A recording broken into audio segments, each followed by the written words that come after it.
Recording by Magahiya music Manpur block गए। अरे बाबू इतने लेट कर मी गए आवे में बताओ तो हम कखनी से तोर इंतजार कर थलियो। अरे की कहियो टेम्पो जाम में फंस ना गेलियो हाल आवेंगे ये हाथा में का तो लब देखियो लिखियो हाय शादी के कार्ड के करेंगे हमारो बाबू।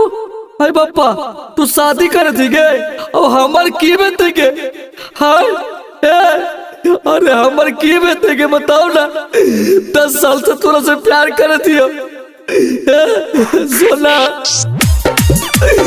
सोना बाबू ने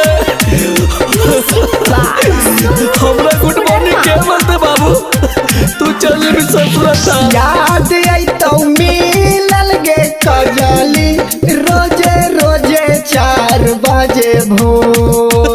याद आई तो मिलल गे कजली रोजे रोजे 4 बजे भोर। जाहिनी ससुरावा गे कजली गिरा तो चांदना के लोर।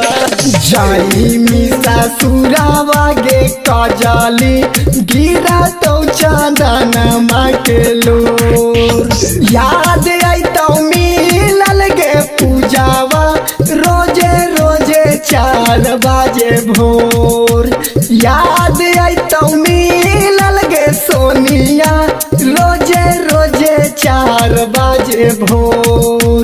जाहिनी ससुरावा गे कजली गिरा तो चांदना के लोर। जाहिनी ससुरावा गे कजली गिरा तो चांदना के लोर। बाबू रे बाबू बाबू बोल रे बोल बाबू ये सब झूठ बाबू बोल रे सुना अरे कैसे भी वो तोरा बिना रे हम ही तो कैले हलियऊ छोटा से पिया नगे हमरा अब छोड़िए देनी पियावा पर धिया नगे। बाबू बोल ना कौची गलती हो लोगे हम ही तो कैले हलियऊ बचपन से पिया नगे हमरा अब छोड़िए देनी पियावा पर धिया नगे।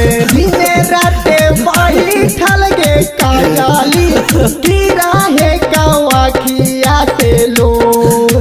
दिने राते बैठल गे काली गिरा है कौआ खिया से लो। जाहिनी ससुरावा गे सोनिया गिरा है कौआ खिया से लो। जाहिनी ससुरावा गे कजली गिरा तो चांदना के लोर। बाबू रे नाची में वो तो रविना सोना देखिए तो डोली उठतो ना तो हमारा आरती उठता तोर क्रिया खा के गई थी हम अपन जान दे देबो। चंदन बिहारी मारा जीतो तोरा बीना गे केकरा से लागई भाई दिलवा दिला से दिला गे। बाबू बोल रे चंदन बिहारी मारा जीतो तोरा बीना गे केकरा से लागई भाई दिला दिला से दिला। याद आई तो मिलल गे पूजावा रोजे रोजे गाया के बाजा। याद आई तो मिलल गे लुलिया रोजे रोजे चिरैली के बाजा। जाहिनी ससुरावा गे कजली गिरा है कौरा दिया के लोर। जाहिनी ससुरावा गे सोनिया गिरा हौ चांदना के लोर। बाबू हमरा छोड़ के मत छोड़े।